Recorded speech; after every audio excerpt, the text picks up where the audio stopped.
ایک کہانی 30واں حصہ راہب یردن یادگاری کا پتھر یرہو یشوع پہلا باب تا نواں باب۔ اب ہم آخر کار کنعان میں داخل ہوتے ہیں۔ خدا نے کنعان کی طرف ابراہیم کی رہنمائی کی اور یعقوب کے دور میں لوگوں کو مصر میں داخل کرنے کے لیے تیار کیا۔ خدا جو موسیٰ کے زمانے میں اپنے لوگوں کو مصر سے نکال لایا اور یشوع کی قیادت میں بیابان میں اور کنعان کی طرف، وہ جگہ جس کو اس نے تخلیق کے وقت سے بنایا تھا، اپنے لوگوں کی رہنمائی کر رہا ہے۔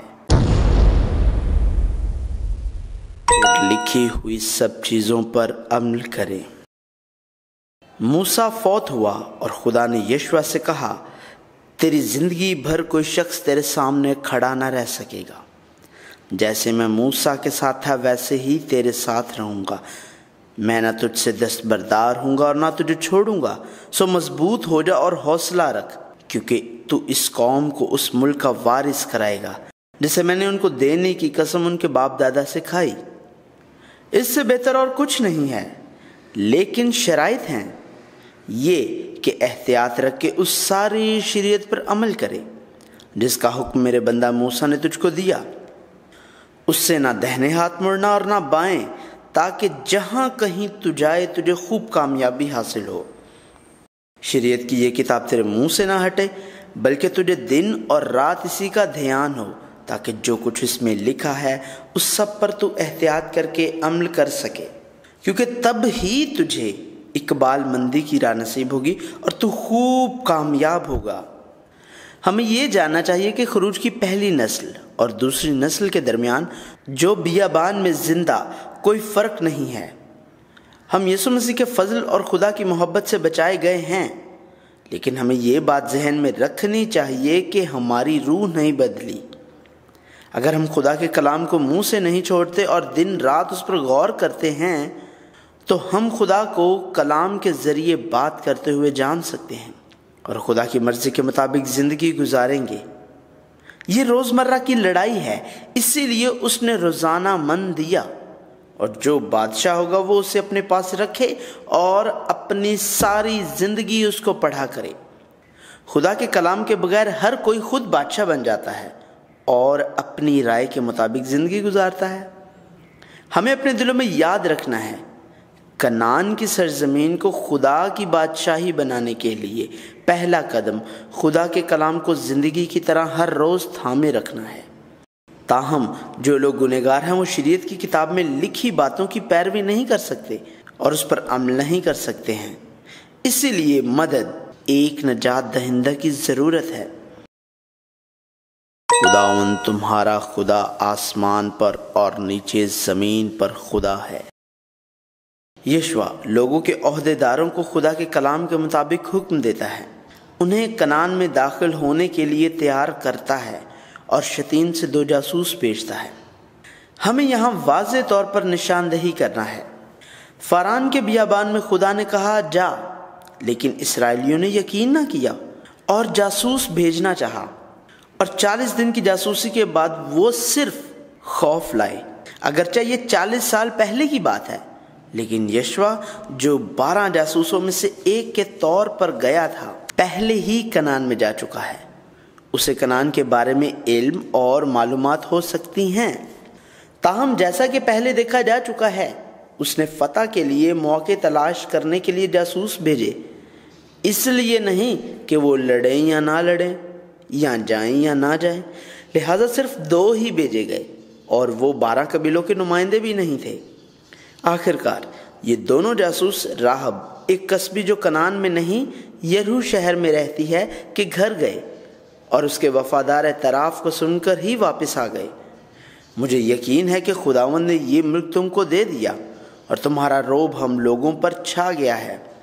اس ملک کے سب باشندے تمہارے آگے گھلے جا رہے ہیں، کیونکہ ہم نے سن لیا ہے کہ جب تم مصر سے نکلے تو خداوند نے تمہارے آگے بحر کلزم کے پانی کو سکھا دیا، اور تم نے اموریوں کے دونوں بادشاہوں سہون اور اوٹ سے جو یردن کے اس پار تھے اور جن کو تم نے بالکل ہلاک کر ڈالا کیا کیا کیا، یہ سب کچھ سنتے ہی ہمارے دل پگھل گئے اور تمہارے باعث پھر کسی شخص میں جان باقی نہ رہی، کیونکہ خداوند تمہارا خدا ہی اوپر آسمان کا اور نیچے زمین کا خدا ہے، جیسے 40 سال پہلے اس کی کوئی وجہ نہیں تھی۔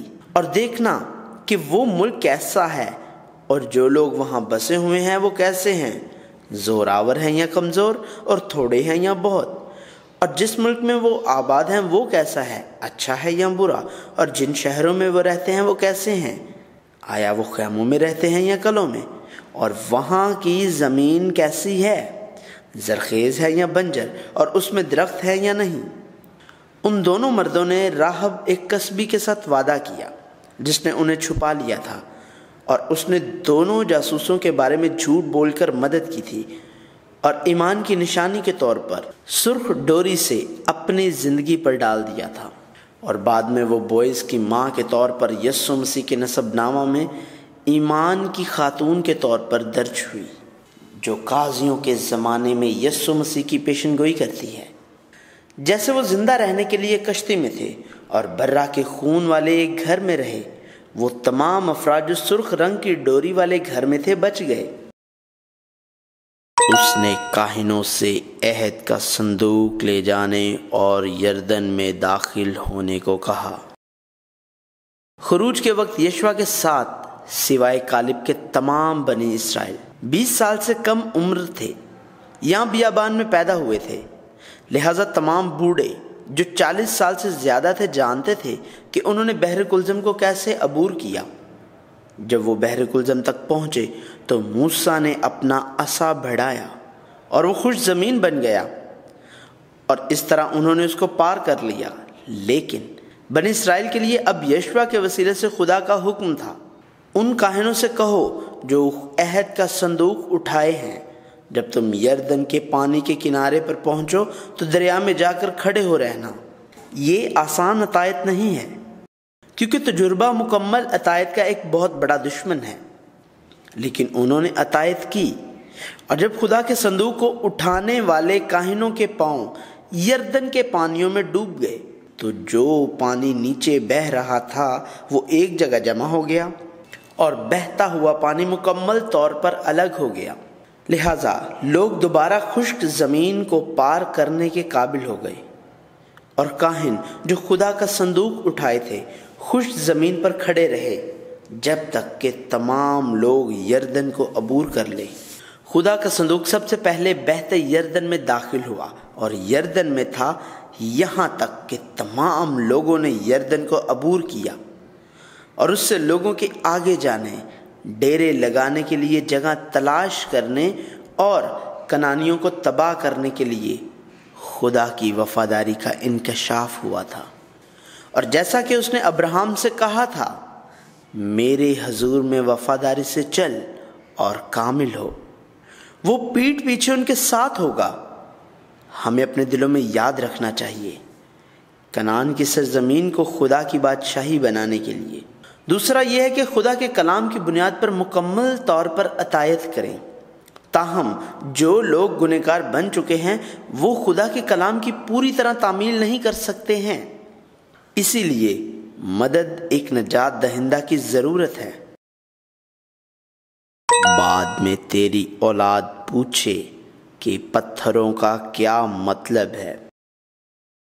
خدا نے یشوع سے کہا کہ اس جگہ سے 12 پتھر لائے جہاں کاہنوں کے پاؤں مضبوطی سے یردن میں کھڑے تھے، جسے انہوں نے خدا کے طریقے اور مرضی سے عبور کیا، اور اس نے انہیں نشان کے طور پر لینے کی بات کی اور کہا، جب تمہاری اولاد آئندہ زمانہ میں تم سے پوچھے کہ ان پتھروں سے تمہارا کیا مطلب ہے، تو تم ان کو جواب دینا کہ یردن کا پانی خداوند کے عہد کے صندوق کے آگے 2 حصے ہو گیا تھا، کیونکہ جب وہ یردن پار آ رہا تھا تب یردن کا پانی 2 حصے ہو گیا۔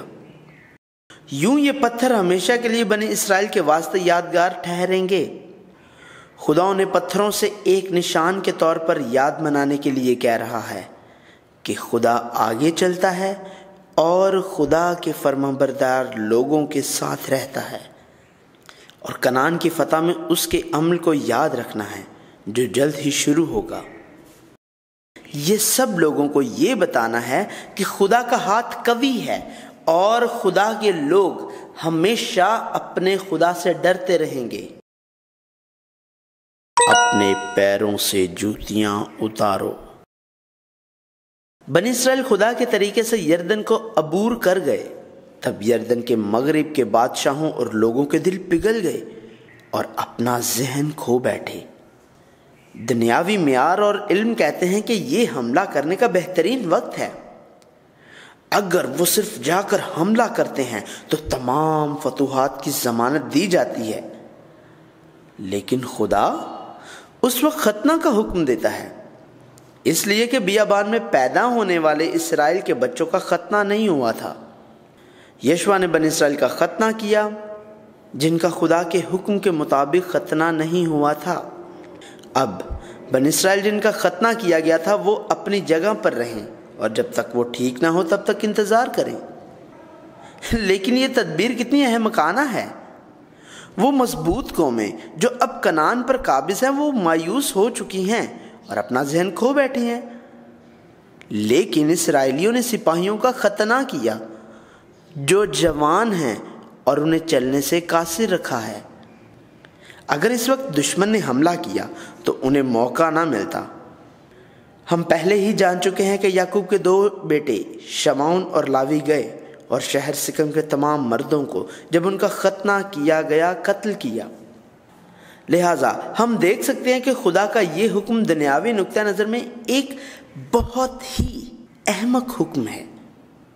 ان کی اطاعت کے ساتھ خدا نے کہا، آج کے دن میں نے مصر کی ملامت کو تم پر سے ڈھلکا دیا۔ بنی اسرائیل نے فسح منائی جیسے خدا نے کہا تھا، اور وہ دن تمہارے لیے ایک یادگار ہوگا اور تم اس کو خداوند کی عید کا دن سمجھ کر ماننا۔ تم اسے ہمیشہ کی رسم کر کے اس دن کو نسل در نسل عید کا دن ماننا۔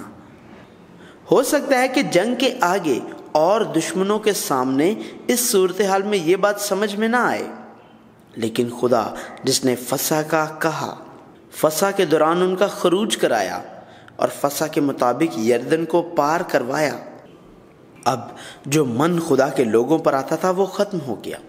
اس کی وجہ یہ ہے کہ وہ بیابان سے نکل سکتے اور کنعان کی مصنوعات کھا سکتے ہیں۔ اور لشکر کے سردار نے جس سے یشوع ملا کہا، اپنی جوتی اتار دے کیونکہ یہ جگہ جہاں تو کھڑا ہے مقدس ہے۔ جیسا کہا گیا یشوع کرتا ہے۔ یہ کنعان خدا کی سرزمین، خدا کی بادشاہی ہے، اور یہ کنعان کی فتح خدا کی جنگ ہے۔ یہ ایک ایسی جنگ ہے جو خدا لڑے گا۔ اسی لیے صندوق کو سامنے رکھتے ہوئے یردن کو پار کرنے اور فسح کے برہ کی عید مناتے ہوئے یسوع مسیح کے بارے میں بات کی جاتی ہے۔ خدا آگے بڑھے گا، لہٰذا خدا کے لوگوں کو خدا پر توجہ دینی چاہیے۔ ہمیں خدا کے کلام کو سمجھنا چاہیے۔ اگر ہمارا ختنہ کروانا ہے تو ہم ختنہ کریں، اور جب فسح کا وقت ہے تو فسح کو منانا چاہیے۔ اور اگر ہمیں جوتی اتارنے کا کہا جاتا ہے تو ہمیں اپنی وجوہات، افکار، تجربات، علم اور روایات کو دور کرنا چاہیے اور اپنے جوتے اتار دیں۔ ہمیں صرف خدا کے کلام کو ماننا چاہیے۔ میں نے یرہو اور اس کے بادشاہوں اور جنگجوؤں کو تمہارے حوالے کیا ہے۔ اگر مشرق سے کنعان کو نشانہ بناتے ہوئے یردن کو عبور کیا گیا ہے تو پہلا شہر یرہو شہر ہے۔ وہ یرہو شہر کو مکمل طور پر فتح کیے بغیر کنعان میں داخل نہیں ہو سکتے اور نہ ہی کنعان کی جنگ جیت سکتے ہیں، جو ایک ناقابل تسخیر اور مضبوط قلعے کے طور پر جانا جاتا ہے، جو اس وقت کی عمارت کی ٹیکنالوجی سے ناممکن نظر آتا تھا۔ یرہو کے بادشاہوں اور لوگوں نے پہلے ہی اسرائیل کے یردن پار کرنے کی افواہوں کو سنا، اپنے دروازے بند کر دیے اور جنگ کے لیے تیار ہو گئے۔ لیکن خدا نے کہا کہ وہ پہلے ہی یرہو کے بادشاہوں اور جنگجوؤں کو اسرائیل کے حوالے کر چکا ہے۔ خدا جس جگہ بھیجتا ہے، خدا نے جو جنگ لڑنے کے لیے کہا ہے وہ جنگ ہے جو پہلے ہی جیت چکے ہیں، لیکن یہ فتح صرف ایمان کے ذریعے ہی حاصل ہو سکتی ہے جو خدا کے ساتھ کامل تعلق سے حاصل ہوتا ہے۔ یریحو کو فتح کرنے کے لیے خدا کا حکم کچھ یوں ہے۔ 7 کاہنوں نے صندوق کے سامنے 7 مینڈوں کے سینگوں کے نرسنگوں کو اٹھائے رکھنا تھا، اور تمام فوجیوں کو بغیر کسی لفظ کے یریحو کے گرد گھومنا تھا، اور دن میں ایک بار شہر کے گرد چکر لگانا تھا، لیکن انہیں 6 دن تک چکر لگانا ہوگا، اور 7ویں دن اس شہر کے گرد 7 مرتبہ چکر لگایا گیا۔ کاہنوں نے نرسنگیں بجا دی، اور جب نرسنگوں کی آوازیں سنی گئیں تو سب لوگ للکار اٹھے، تب دیوار گرے گی اور لوگ اوپر چڑھ جائیں گے۔ یہ ہماری وجوہات، عقل، علم اور تجربے کی روشنی میں ایک مضحکہ خیز حکم ہے۔ جیسے صندوق کے ساتھ دریا یردن میں جانے کا واقعہ جس میں خدا آگے ہے، تاہم یشوع کاہنوں اور اسرائیلیوں کو عین خدا کا حکم دیتا ہے، اور انہوں نے خدا کے حکم کی تعمیل کی۔ آخرکار لوگوں نے فرمانبرداری کی، اور خدا کے کلام کے مطابق یریحو شہر گر گیا، اور یشوع نے کہا، اور وہ شہر جو کچھ اس میں ہے سب خداوند کی خاطر نیست ہوگا۔ مخصوص کی ہوئی چیزوں سے دور رہنا، تاکہ تم ان میں سے کسی کو لے کر اپنی تباہی کو نہ لاؤ۔ بصورت دیگر تم اسرائیل کی خیمہ گاہ کو لعنتی کر ڈالو اور اسے دکھ دو۔ انہوں نے اس راہب کسبی کو اور اس کے والدین، بھائی اور جو کوئی اس سے تعلق رکھتا تھا سب کو بچایا، جس نے 2 جاسوسوں کو چھپا لیا تھا۔ اور یشوع نے اعلان کیا کہ جو لوگ یریحو شہر کی تعمیر کرتے ہیں جسے خدا نے تباہ کیا، ان پر لعنت ہوگی، اور واقعتاً یہ بعد میں ایسا ہوگا۔ یشوع کے ساتھ خدا کے ہونے کی خبر سارے ملک میں پھیل گئی۔ ہمیں اپنے دلوں میں یاد رکھنا چاہیے، کنعان کی سرزمین کو خدا کی بادشاہی بنانے کے لیے۔ دوسرا یہ ہے کہ خدا کے کلام کی بنیاد پر مکمل طور پر اطاعت کریں۔ تاہم جو لوگ گنہگار بن چکے ہیں وہ خدا کے کلام کی پوری طرح تعمیل نہیں کر سکتے ہیں، اسی لیے مدد نجات دہندہ کی ضرورت ہے۔ تم اس طرح کیوں جھکے ہو؟ خدا کے طریقے سے یریحو کے مضبوط شہر کو تباہ کرنے والے اسرائیلیوں کو چھوٹے شہر ای شہر کے سامنے پریشانیوں کا سامنا کرنا پڑا۔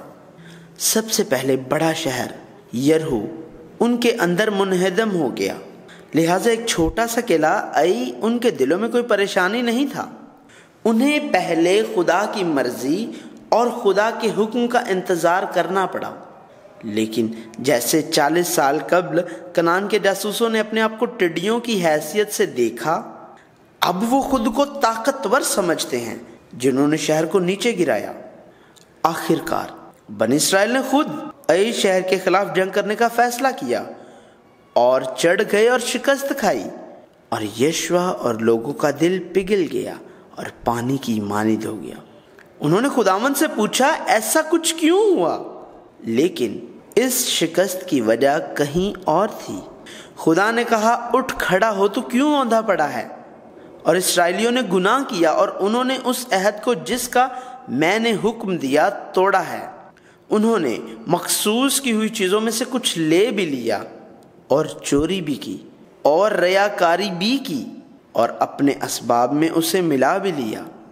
کنعان میں پہلا شہر یریحو تھا، لہذا پہلی دولت پوری طرح سے خدا کو دینا تھی۔ آخرکار یشوع اکن کو اس کی حرص کی وجہ سے جس نے دیکھا اور لالچ کیا، اکور کی وادی میں لے گیا اور تمام اسرائیلیوں نے اسے سنسار کر دیا۔ اس طرح اسرائیلی خدا کی مکمل اطاعت نہیں کر سکتے ہیں۔ اسرائیل اور ہم اکن ہیں۔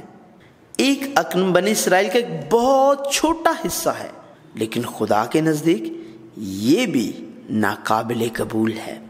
اکور کی وادی میں جہاں اکن فوت ہوا، اسرائیلیوں کو بھی مرنا چاہیے اور ہمیں بھی مرنا چاہیے، لیکن یسوع مسیح مرے گا۔